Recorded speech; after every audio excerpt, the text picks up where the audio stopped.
जब संधि फेल हो गई और युद्ध लेकर माधव लौटे तो विदुर के घर पर सुबह ही सुबह कुछ मेहमान आए, कृष्ण से मिलने आए।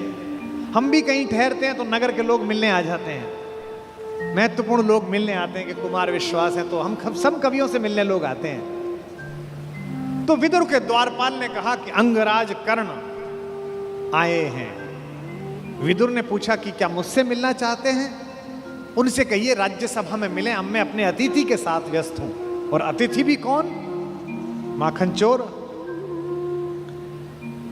द्वारपाल ने कहा जी नहीं, वो आपसे मिलना नहीं चाहते, वो आपके अतिथि से मिलना चाहते हैं। कृष्ण ने कहा उन्हें आदरपूर्वक अंदर लेकर आओ। कर्ण आए, कर्ण ने प्रणाम किया। युद्ध में दुर्योधन की पराजय हुई हो चाहे कुछ भी हुई हो, महाभारत के जिन चरित्रों में से एक चरित्र पर मैं अंदर तक फिदा हूं, उनमें से एक कर्ण भी है। क्या योद्धा है, क्या अद्भुत। कृष्ण ऐसे ही हैं जो अपनी समीक्षा का अवसर देते हैं। हस्तिनापुर के दरबार में खड़े हुए कृष्ण, जिनकी भगवत्ता के विषय में स्वयं जानते हैं द्रोणाचार्य, स्वयं जानते हैं पितामह भीष्म, स्वयं जानते हैं धृतराष्ट्र, उसके बाद भी वो भ्रम पैदा करते हैं कि मुझसे युद्ध किया जा सकता है, मुझे बांध सकता है। क्योंकि दुर्योधन को वह दुर्बुद्धि का संकेत देने की क्रिया भी भगवान की है। आप सब जानते हैं कि बचपन में एक बार कृष्णा अर्थात द्रौपदी अर्थात यज्ञसेनी, जो यज्ञ की अग्नि से निकली थी, जिसके शरीर में सुगंध आती थी, भारतीय स्त्रियों के इतिहास की सबसे दीपित चरित्र है द्रौपदी। इस देश को इस समय अबलाओं की आवश्यकता नहीं है। अपने केशों पर अगर कोई निर्लज्ज हाथ डाल दे तो उसकी छाती फाड़ देने का साहस पैदा करने वाली द्रौपदियों की आवश्यकता है।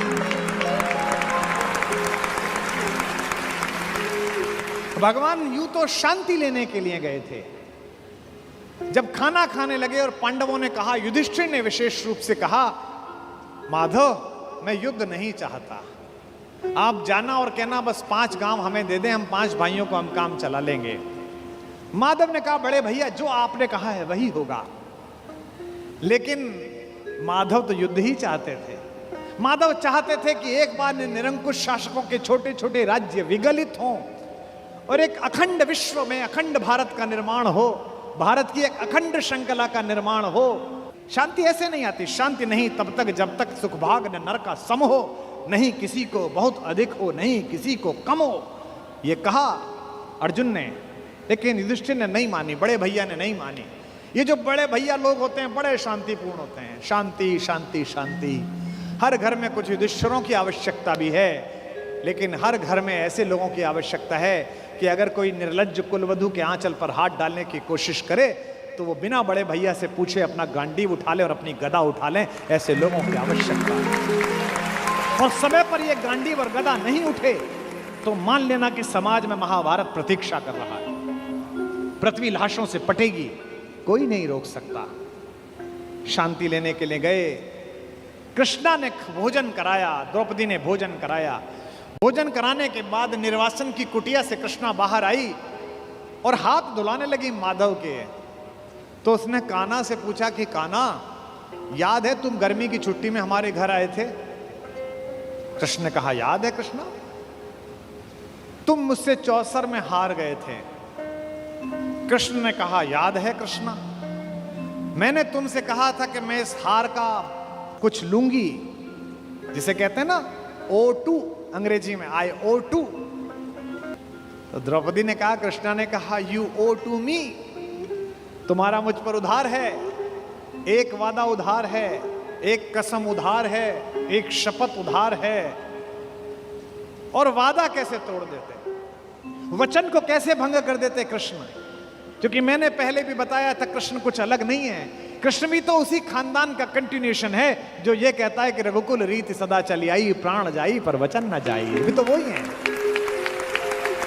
बस सूर्य से चंद्र में आए हैं, इतना ही तो हुआ है। मुस्कुराते हुए कृष्ण ने कहा, मांग क्यों मांगती है, आज क्यों मांगती है? बोले यही समय है। हस्तिनापुर क्यों जा रहे हो? कृष्ण ने कहा, अरे अंदर बात नहीं सुनी, बड़े भैया कह रहे थे शांति लेने जा रहा हूं, जाओ शांति लेके आओ।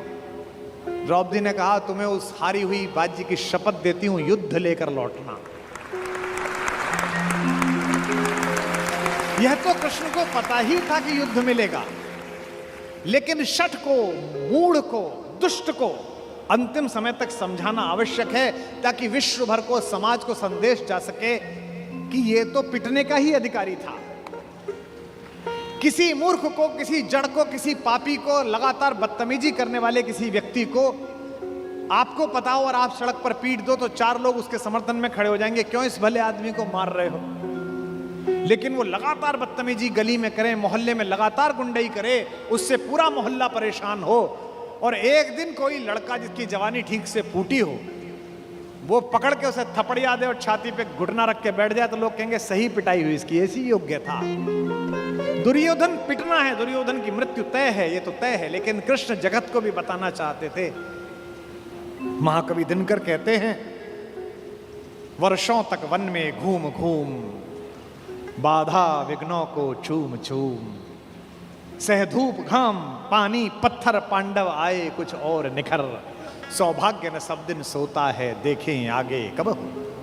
मैत्री की राह बताने को, दुर्योधन को समझाने को, सबको सुमार्ग पर लाने को, भीषण विध्वंस बचाने को भगवान हस्तिनापुर आए, पांडव का संदेशा लाए।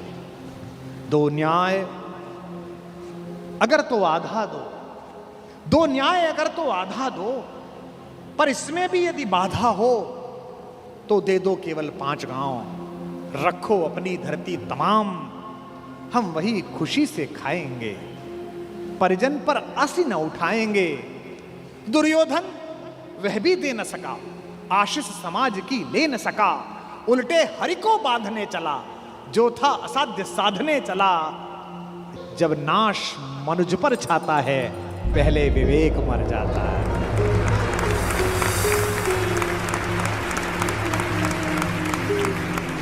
जब नाश मनुज पर छाता है, पहले विवेक मर जाता है।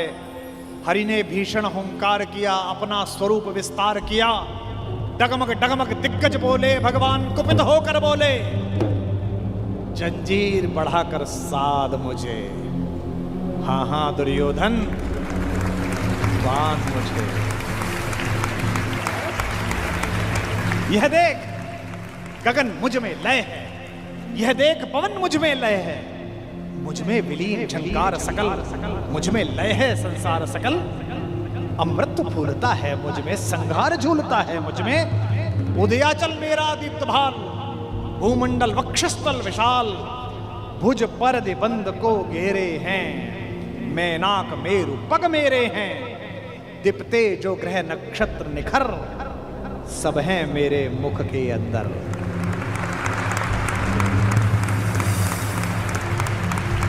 दृग हो तो दृश्य कांड देख, मुझ में सारा ब्रह्मांड, मुझ में सारा ब्रह्मांड देख, चर अचर जीव जर अक्षर अक्षर, नश्वर मनुष्य सुरजात अमर, शतकोटि सूर्य शतकोटि चंद्र, शतकोटि सरत सरक्षिद्र मंद्र, शतकोटि विष्णु ब्रह्मा महेश, शतकोटि विष्णु जलपति धनेश, शतकोटि रुद्र, शतकोटि काल, शतकोटि दंडधर लोकपाल, जंजीर बढ़ाकर साध मुझे, हाँ हाँ दुर्योधन बांध मुझे।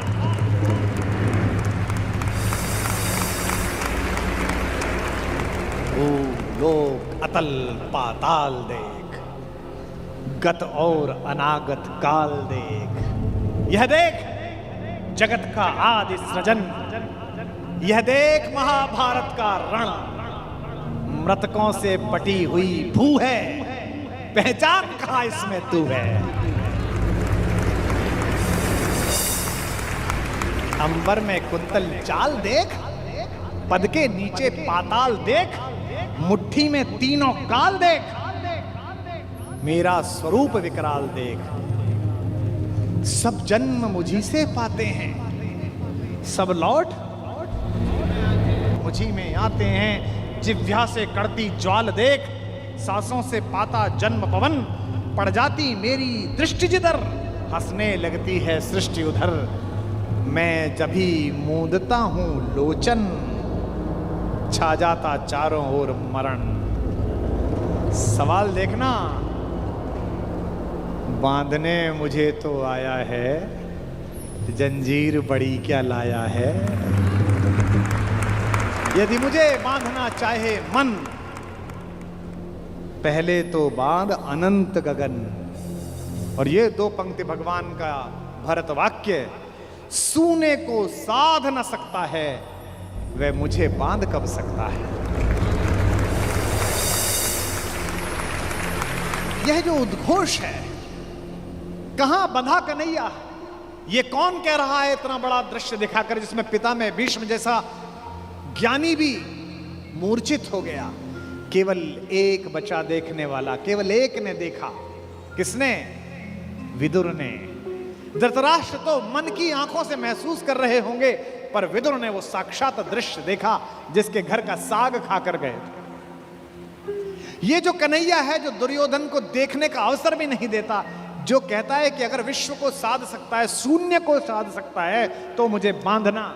यही कन्हैया यशोदा के आंगन में यमलार्जुन के बीच में रस्सी से बंधा हुआ एक पहर तक रोता रहता है, मैया अब खाली कर दे, अब छोड़ दे, अब नहीं चुराऊंगा। बड़ा हो तो ऐसा और छोटा हो तो ऐसा, इसी का नाम कन्हैया। अर्जुन के जीतने में एक ही रोड़ा है, एक ही व्यक्ति है जिससे माधव को भी लगता है कि ये शक्तिशाली रहा तो मेरा दोस्त, मेरा भाई युद्ध हार सकता है। भगवान ने उसे कितने प्रेम से टैकल किया है। राजनेताओं को सीखना चाहिए, कृष्ण से कूटनीति सीखनी चाहिए। जब संधि फेल हो गई और युद्ध लेकर माधव लौटे, तो विदुर के घर पर सुबह ही सुबह कुछ मेहमान आए, कृष्ण से मिलने आए। हम भी कहीं ठहरते हैं तो नगर के लोग मिलने आ जाते हैं, महत्वपूर्ण लोग मिलने आते हैं कि कुमार विश्वास है, तो हम सब कवियों से मिलने लोग आते हैं। तो विदुर के द्वारपाल ने कहा कि अंगराज कर्ण आए हैं। विदुर ने पूछा कि क्या मुझसे मिलना चाहते हैं? उनसे कहिए राज्यसभा में मिले, अब मैं अपने अतिथि के साथ व्यस्त हूं। और अतिथि भी कौन? माखन चोर। द्वारपाल ने कहा जी नहीं, वो आपसे मिलना नहीं चाहते, वो आपके अतिथि से मिलना चाहते हैं। कृष्ण ने कहा उन्हें आदरपूर्वक अंदर लेकर आओ। कर्ण आए, कर्ण ने प्रणाम किया। युद्ध में दुर्योधन की पराजय हुई हो, चाहे कुछ भी हुई हो, महाभारत के जिन चरित्रों में से एक चरित्र पर मैं अंदर तक फिदा हूं, उनमें से एक कर्ण भी है। क्या योद्धा है, क्या अद्भुत। कृष्ण मुस्कुराए। कर्ण के चेहरे पर दुख और पश्चाताप का भाव था। कर्ण ने हाथ जोड़कर कहा, माधव, मैं कल राज्यसभा में आपके साथ हुई बदतमीजी के लिए अपने मित्र दुर्योधन की ओर से आपसे क्षमा मांगने आया हूं। भगवान ने कहा, ईश्वर तुम जैसा मित्र सबको दे जो इतने बड़े अपराध के बाद भी क्षमा मांगने के लिए आ जाता है। सब मित्र सबको मिले। कर्ण ने कहा कि अगर आप मुझे थोड़ा सा भी माधव प्रेम करते हैं तो मेरे मित्र को क्षमा कर दीजिए। उसने गलती की, उसे दूत के साथ ये व्यवहार नहीं करना चाहिए था, और आप जैसे दूत के साथ तो सोचना भी नहीं चाहिए था। भगवान ने कहा मैं उसे माफ कर दूंगा, लेकिन एक शर्त है कर्ण। अंगराज ने कहा कि इसी क्षण मैं आपको अंग प्रदेश का राज्य दे देता हूं, मेरा शरीर ले लीजिए, पर मेरे मित्र को माफ कर दीजिए। कृष्ण ने कहा, शरीर देने की इतनी उतावली में मत आओ अंगराज, समय तय हो चुका है, सबको देना पड़ेगा, तुमको भी देना पड़ेगा। पक्का तय है। कर सकते हो तो इतना करो, अब मैं वापस पांडवों के पास जा रहा हूं, हस्तिनापुर की सीमा तक मुझे छोड़ के आओ। उसने कहा, इससे बड़ा सौभाग्य का होगा कि मैं आपको छोड़ने चलूं? आइए मेरे रथ में बैठिए। कृष्ण ने कहा कि ठीक है, मैं तुम्हारे रथ में बैठ जाता हूं। आपकी कार में कोई बहुत बड़ा आदमी बैठने लगे तो कभी भी ड्राइवर से गाड़ी मत चलवाना। ड्राइवर से कहना, तू नीचे उतर, सवार बहुत बड़ा है, अब ड्राइव मैं करूंगा, गाड़ी खुद चलाना सवार। कर्ण ने अपने चालक से कहा कि नीचे उतर। इस रथ पर त्रैलोक्य का स्वामी बैठने वाला है, ड्राइव मैं करूंगा। और कर्ण तो ड्राइवर का ही लड़का है, सूत पुत्र है, उसको तो आता ही है रथ चलाना, वो रथ चालक का बेटा है। कर्ण रथ चलाने लगा, भगवान पीछे से उतरकर कर्ण के पास आकर बैठ गए और थोड़ी देर बाद उसका रथ छोड़कर उसे अपने रथ पर बिठा लिया, वहां भी वही रथ चलाने लगा। अब भगवान ने उससे बातचीत शुरू की। देखिए कितने बड़े कूटनीतिज्ञ हैं ये कन्हैया, दिखते भोले हैं लेकिन परम चालू। इनको पता था कि एक ये आदमी है जो फजीता करेगा, इसका मनोबल तोड़ो। पहली बार कर्ण को यह पता चला जो भेद उन्होंने बताया। हरि बड़े प्रेम से कर धर कर ले चढ़े उसे अपने रथ पर। रथ चला परस्पर बात चली, शमदम की टेढ़ी घात चली। शीतल हो हरि ने कहा हाय, अब शेष नहीं कोई उपाय। कर्ण अब कुछ बचा नहीं, हो विवश हमें धनु धरना है। अब तो हमें यह धनुष उठाना पड़ेगा, क्षत्रिय समूह को मरना है। मैंने कितना कुछ कहा नहीं, विषबाण कहां तक सहा नहीं। पर दुर्योधन मतवाला है, कुछ नहीं समझने वाला है। चाहिए उसे बस रण केवल, सारी धरती की मरण केवल। ये जो अहंकार है कि मैं कुछ नहीं दूंगा, क्या बोला दुर्योधन 5 गांव माने पे? सूच्यग्रम नैव दास्यामि बुना युद्धे न केशव। हे केशव, तुम 5 गांव मांगते हो, मैं सुई की नोक के बराबर भी जमीन नहीं दूंगा। हे वीर तुम ही बोलो अकाम। बिना पार्शल हुए बोलना। कर्ण से पूछ रहे हैं क्या वस्तु बड़ी थी 5 ग्राम? 5 ग्राम ही तो मांगे थे, वह भी कौरव को भारी है, मत गई मूढ़ की मारी है। दुर्योधन को बोधूं कैसे, इस रण को अवरोधूं कैसे? सोचो क्या दृश्य विकट होगा रण में जब काल प्रकट होगा। बाहर शोणित की तप्त धार, भीतर विधवाओं की पुकार। निशस्त्र विशस्त्र बिल्लाएंगे, बच्चे अनाथ हो जाएंगे। चिंता में क्या और करूं, शांति को छिपा किस ओट धरूं। सब राह बंद मेरे जाने, अब पासा फेंका। पहले तो माहौल बनाया कि तुम सब मरोगे बेटा, तू भी मरेगा और तेरा यार भी। एक तरीका है बचने का, सब राह बंद मेरे जाने। हाँ एक बात है, यदि तू माने, देखो कैसे फुसला रहे हैं, तो शांति नहीं जल सकती है, समरागनी अभी टल सकती है। पा तुझे धन्य है दुर्योधन, तू एकमात्र उसका जीवन। तेरे बल की है आस उसे, तुझसे जय का विश्वास उसे। तू संग न उसका छोड़ेगा, वह क्यों रण से मुंह मोड़ेगा। जब तक तू उसके साथ है वो लड़ाई नहीं छोड़ सकता। बस ऐसा कर, तू उसे छोड़ दे। क्यों?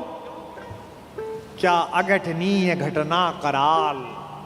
एक बात बताऊं तुझे कर्ण, एक बड़ी कराल घटना इस खानदान में हो गई है, तुझे पता नहीं है। तू प्रता कुक्षिका, प्रथा मतलब कुंती, तू कुंती कोख का प्रथम लाल। तू कुंती का पहला बेटा है। ये पहली बार कर्ण को स्वयं भगवान श्री कृष्ण ने बताया है, सबसे पहली बार। अच्छा ये बात पहले भी बता सकते थे कभी, कर्ण तो रोज मिलता था। जब 14 साल का वनवास था तब बता देते, नहीं। अगर तुरुप का इक्का आ जाए तो शुरू में मत फेंको, बचा के रखो, फाइनल टेबल पे काम आएगा। अब कर्ण को बता रहे हैं कि तू तो कुंती का लड़का है, पनसूत अनादर सहता है, कौरव के दल में रहता है, किस्मत के फेरे में पड़कर का प्रेम सदा बसा दुश्मन के घर। निज बंधु मानता है पर को, कहता है शत्रु सहोदर को। पर इसमें दोष न तेरा है, तेरा कोई दोष नहीं है। अब कहा मान इतना मेरा, अब इतनी मान, चल होकर संग अभी मेरे, जहां 5 भ्राता तेरे। कहते हैं एक काम कर, अब मेरे रथ पे से उतरी मत, अब मैं हाँक रहा हूं और सीधा वहीं जाकर रुकेगा जहां तेरे 5 भाई हैं। जिसको जिंदगी में किसी ने भाई नहीं कहा, जो मां की एक पुकार के लिए जीवन भर तरसा है, उसको जिंदगी का सबसे बड़ा प्रलोभन दे रहा है हमारा कान्हा। क्या कह रहा है? बिछुड़े भाई मिल जाएंगे, सब मिलकर मोद मनाएंगे। कुंती का त्यू ही परम तनय ज्येष्ठ, बल बुद्धिशील में परम श्रेष्ठ। और क्या करेगा? पद त्राण भीम पहनाएगा। भीम तेरे को चप्पल पहनाएगा। कैसे कैसे लालच है, कैबिनेट मिलेगी,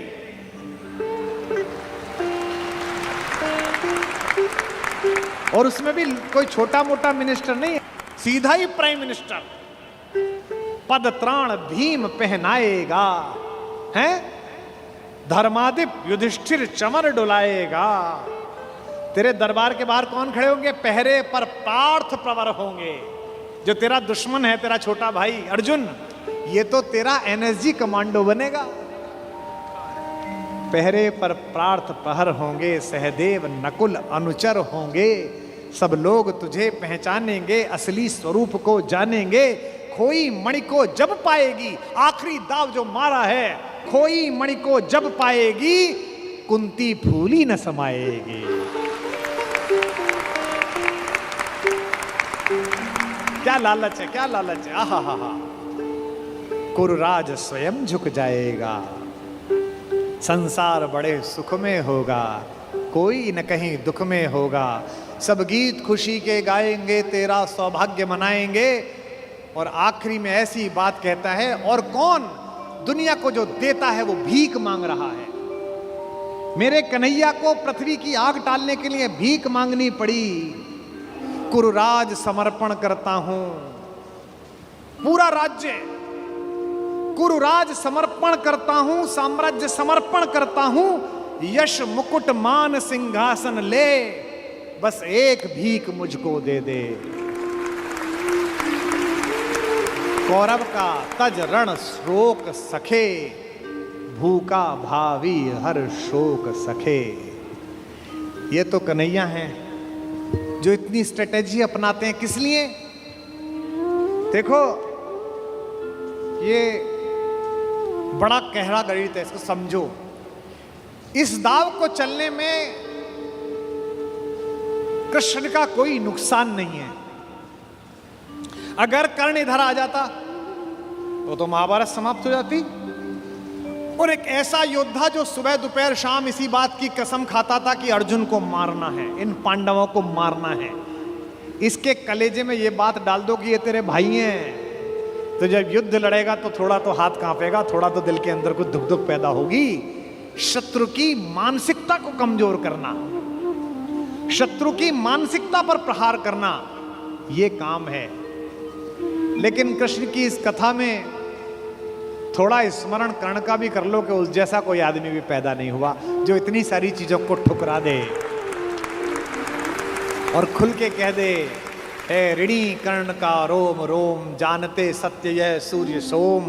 तन मन दुर्योधन का है, यह जीवन दुर्योधन का है। और दो पंक्ति जो कही है कर्ण ने, मैं उसकी दृढ़ता को और उसके समर्पण को प्रणाम करता हूं। सुरपुर से भी मुख मोड़ूंगा, केशव मैं उसे न छोड़ूंगा।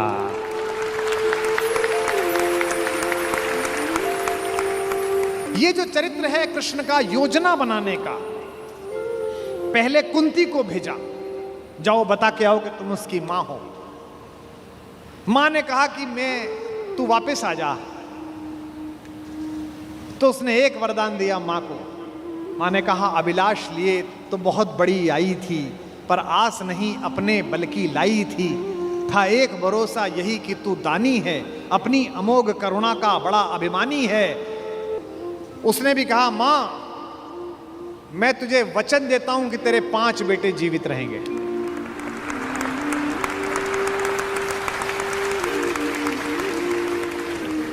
इसका मतलब है कि कर्ण ने कहा कि युद्ध के बाद 5 बेटे जीवित रहेंगे।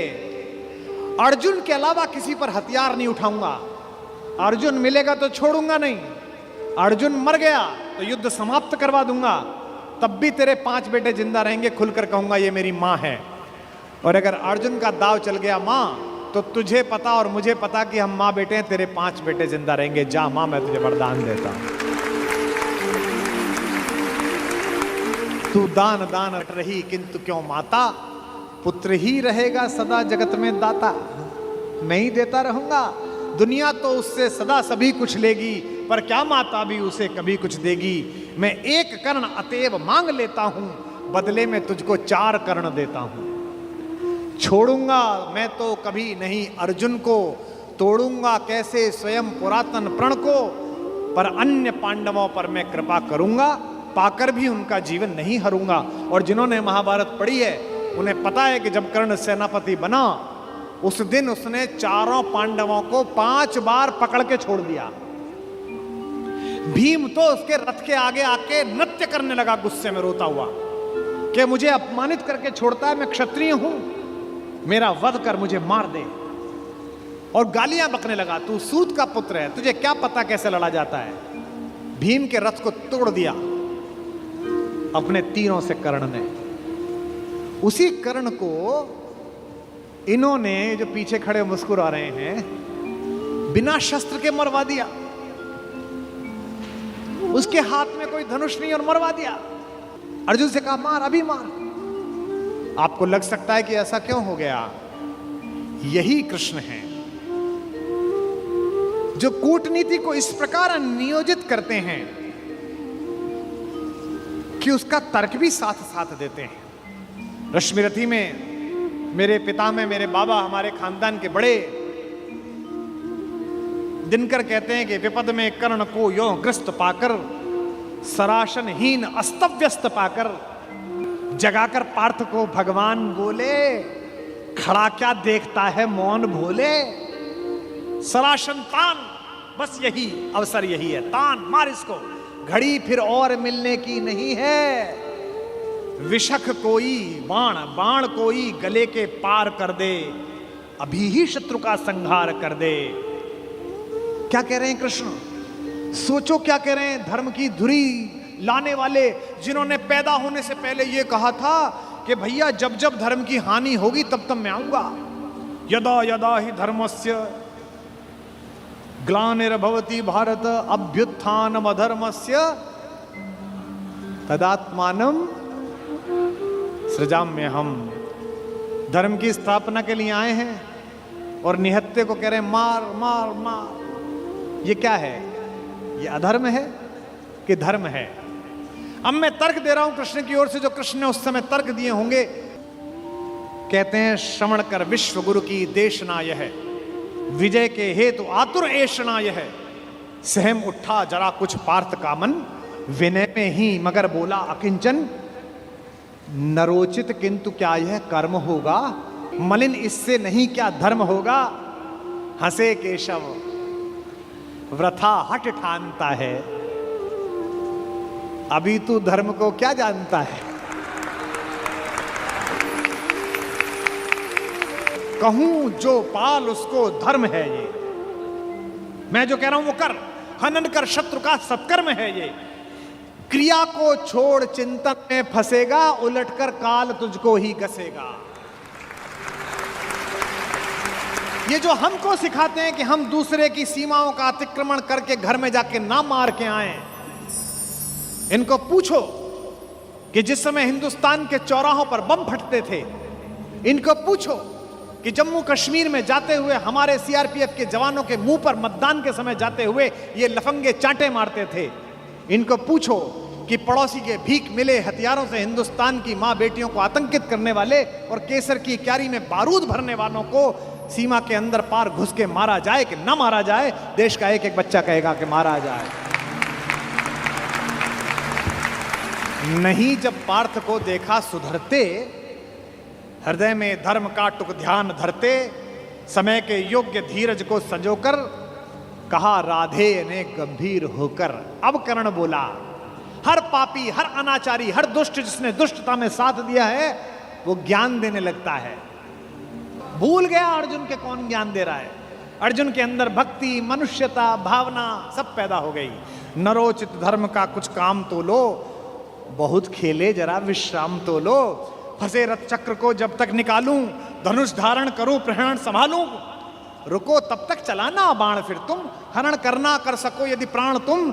नहीं अर्जुन शरण में मांगता हूं, समर्थित धर्म से रण मांगता हूं।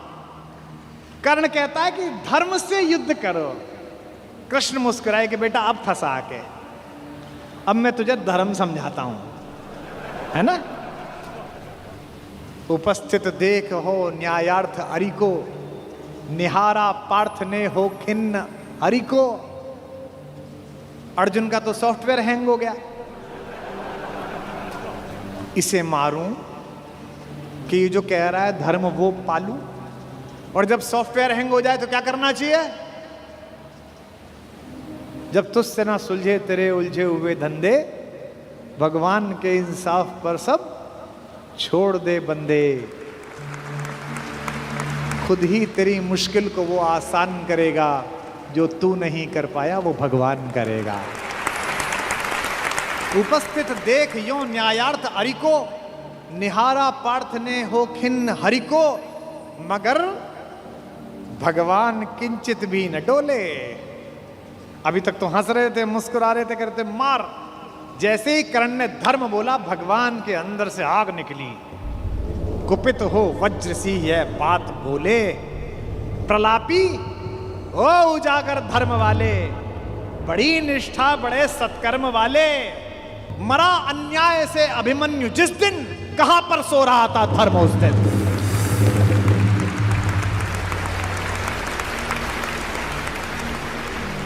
मरा अन्याय से अभिमन्यु जिस दिन, कहां पर सो रहा था धर्म उस दिन। हलाहल भीम को जिस दिन पड़ा था, कहां पर धर्म उस दिन यह धरा था।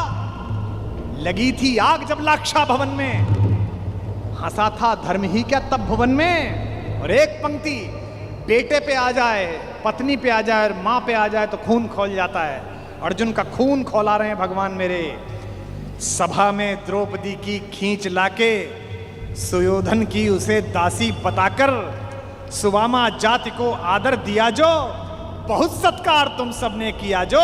नहीं वह और कुछ सत्कर्म ही था, उजागर शील भूषित धर्म ही था।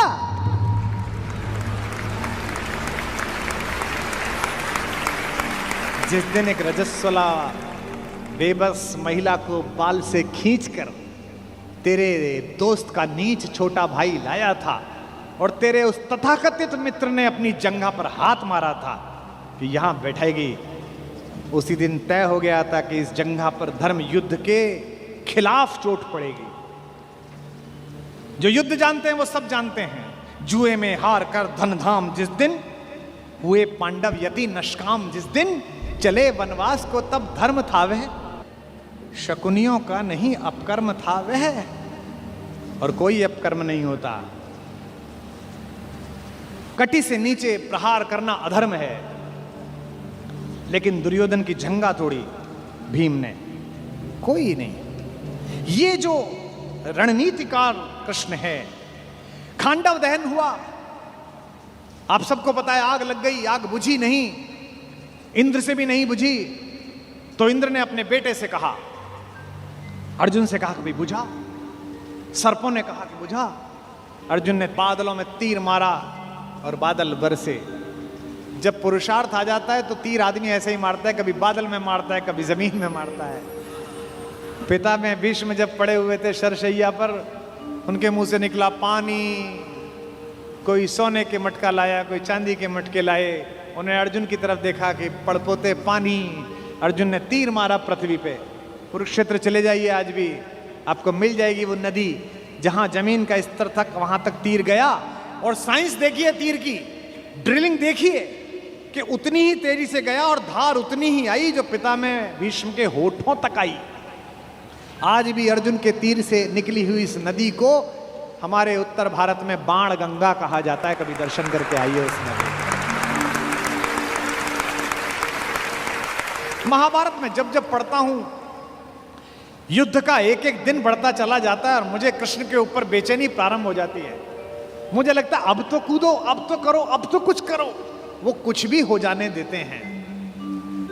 जब नारायण श्रीहरि ऊपर से नीचे चले, राम के अवतार के बाद मर्यादा पुरुषोत्तम बड़े ठाकुर के अयोध्या से विदा होकर साकेत पहुंचने के बाद ये योजना बनी कि अब छोटे ठाकुर को नीचे भेजा जाए, तो सारे देवी देवता, सारे नक्षत्र भी पृथ्वी पर चलने के लिए आतुर हुए। सदा ऐसा होता है। शेषनाग आ गए थे लक्ष्मण के रूप में, सब लोग नीचे आई जाते हैं। सूर्य भी तैयार हो गया, इंद्र भी तैयार हो गए, सबने अपने अपने अंश भेजे पृथ्वी पर। इंद्र का अंश कौन है? अर्जुन है। सूर्य का अंश कौन है? कर्ण है। एक देवता ऐसा था जिसने कहा जी मैं तो जा नहीं रहा, तो भगवान ने कहा अपने लड़के को भेज दे। उसने कहा मेरे को तो अपने लड़के से बहुत प्यार है, मैं तो भेजूंगा नहीं, और मैं इतने दिन दूर कैसे रहूंगा, मेरा बेटा तो इतना सुंदर है। वो देवता था चंद्रमा। इस चंद्रमा को शुरू से ही शिकायत रहती है। अच्छा, भगवान का तो वंश था। भगवान ने कहा कि अजीब आदमी है तू, हमारे ही घर के लोग नहीं जाएंगे तो दुनिया क्या कहेगी। सूर्य अपना अंश भेज रहे हैं कर्ण के रूप में, इंद्र अपना बेटा भेज रहा है, अंजनी कुमार अपने दोनों बच्चे भेज रहे हैं नकुल सहदेव के रूप में, धर्मराज स्वयं उपस्थित हो रहे हैं युधिष्ठिर के रूप में, और तू नहीं चलेगा, ना तेरा लड़का चलेगा। उसने कहा कि कन्हैया एक काम कर लो, लड़का ले जाओ मेरा, दो शर्तें हैं, एक तो लड़का आपके पास रहेगा, और बोले एक ये 16 साल का हो जाए तो उसे वापस भेजना पड़ेगा तुरंत। चंद्रमा का वो पुत्र क्या बन के आया? कृष्ण का प्राणों से प्रिय भांजा अभिमन्यु बनकर उपस्थित हुआ, चंद्रमा के पुत्र के रूप में जन्म लिया। और भगवान का अगर कोई योग्यतम शिष्य है जिसने भगवान से शस्त्र विद्या सीखी है, वो अर्जुन का बेटा अभिमन्यु है। अपने पिता की तेजस्विता से भी वो आगे है। इस समय दुनिया की IVF लैब्स ये बता रही हैं कि प्रसव के काल में जो कुछ सुना पढ़ा गया है उसका बच्चे पर असर पड़ता है। और हमारे यहाँ हजारों वर्षों से माएं प्रसव के दिनों में गीता का पाठ कर रही हैं, बाल गोपाल का चित्र सामने लगा के रखती हैं कि उनके घर में भी कन्हैया जैसा बालक पैदा हो, राधा रानी जैसी बिटिया पैदा हो। यह हम सब का मन है, पहले से परंपरा से आया है हमारे यहाँ। तो चंद्रमा ने अपने पुत्र को अभिमन्यु बनाकर भेजा। एक दिन ऐसा आया महाभारत के युद्ध में, जब योजना पूर्वक कुरुक्षेत्र के मैदान से खींचकर अर्जुन को अलवर की तरफ ले जाया गया, मत्स्य प्रदेश की तरफ, विराट की नगरी की तरफ। अर्जुन युद्ध की सीमा क्षेत्र के बिल्कुल आखिरी हिस्से पर पहुंच गया, जहां से सूर्यास्त से पहले लौटना संभव नहीं था। अब ये पांडवों के शिविर में चर्चा का विषय बना कि ये जो चक्रव्यूह सजा दिया गया इसे तोड़ेगा कौन? किसी को नहीं आता तोड़ना, इसमें घुसना ही नहीं आता, केवल अर्जुन को आता है।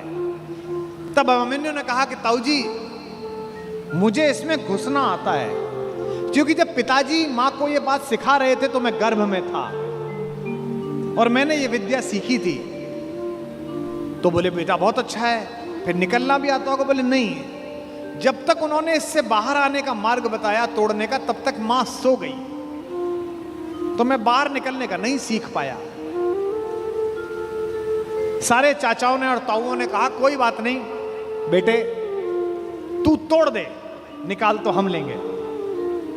भाई महाबली भीम, जिसकी एक मुष्टिका से विंध्याचल के पर्वत छोटे हो गए, जहां जहां उसका पैर पड़ा हिंदुस्तान में 1 लाख जगह है जहां भीम बैठिका है। जिस पत्थर पे चले जाओ बड़ा सा गड्ढा है, बोले ये भीम का पांव रख पड़ा हुआ है। ये देश महान है। इस देश में 2-3 जगह हर जगह मिलती हैं माता सीता की रसोई, जहां जाओ वो मां की रसोई मिलती है।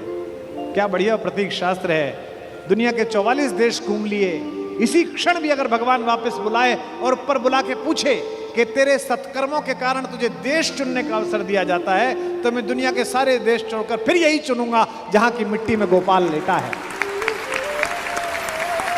जहां के पर्वत पर्वत पर हमारी मां ने भोजन बनाकर उन पर्वत श्रृंखलाओं को तपस्या का केंद्र बना दिया है, जिसके रेणु रेणु पर अपने चरण रखकर राघवेंद्र सरकार भगवान श्री राम मर्यादा पुरुषोत्तम ने और लीलाधर योगेश्वर कृष्ण ने जिसे चंदन बना दिया है। भगवान चुप रहे, किसी ने उनकी सलाह न ली। सेनापति दृष्टद्युम्न थे, द्रुपद पुत्र। सेनापति ने योजना की कि कोई बात नहीं बेटा, मामा ने भांजे को आज्ञा दी कि कोई बात नहीं, तू चला जा इसके अंदर और हम सब तुझे निकाल लेंगे। इतिहास गवाह है, तारीख गवाह है कि अभिमन्यु ने उस चक्रव्यूह को तोड़ा और चक्रव्यूह के दूसरे चक्र में ही पांडवों की सेना को बाहर कर दिया गया और चक्रव्यूह में वो अकेला रह गया। क्या लड़ा, अद्भुत युद्ध हुआ। सुनते हैं कि इंद्र माताली से, जो उसका सारथी है, जो उसका ड्राइवर है, उससे बोला कि रथ लेकर चलो। उसने कहा अभी तो दिन पूरा चढ़ा हुआ है, मैं कैसे आऊं? उसने कहा देखने आओ कि युद्ध कितना सुंदर हो रहा है। अभिमन्यु जिस दिन जा रहा था लड़ने के लिए, उसने सबके पैर छुए। युधिष्ठिर ने कहा जीते रहो मेरे लाल। धृष्टद्युम्न ने कहा जीते रहो मेरे बेटे। चाचाओं ने, नकुल ने, सहदेव ने गले लगा लिया अपने भतीजे को और कहा जीते रहो। जब उसने मामा के पैर छुए, कृष्ण के पैर छुए, तो कृष्ण ने कहा यशस्वी भव।